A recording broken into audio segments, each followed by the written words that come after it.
இருக்கிறவங்க எடுத்து ஒன்றுமே கிடையாது. ஒரு நாளைக்கு 20லேருந்து 30 நிமிஷம் எக்ஸசைஸ், ஒரு வாரத்துக்கு ரஃபாக 150 நிமிஷம் எப்படியாலும் நீங்கள் பிரேக் பண்ணிக்கலாம்.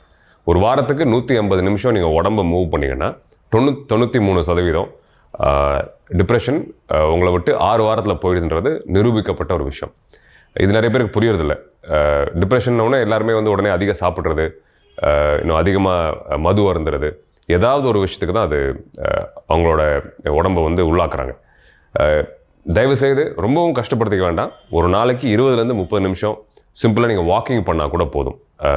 எக்ஸசைஸ் பண்ணால் பெட்டர், ஜிம் போனீங்கன்னா பெட்டர், யோகா பண்ணிங்கன்னா இன்னும் பெட்டர். யோகான்றது உடம்புக்கு மட்டும் கிடையாது, யோகாவுக்கு பல டீப்பர் டைமென்ஷன்ஸ் இருக்குது. It's just not a physical activity. But I'm just telling you, gym போனாலும் சரி, ஏதாவது ஒரு விளையாட்டு விளையாண்டாலும் சரி, ரன்னிங், ஜாகிங் எது பண்ணாலும் சரி, 20லேருந்து 30 நிமிஷம் ஒரு நாளைக்கு நீங்கள் ஒரு ஆக்டிவிட்டி காலையில் எந்திரிச்சோன்னே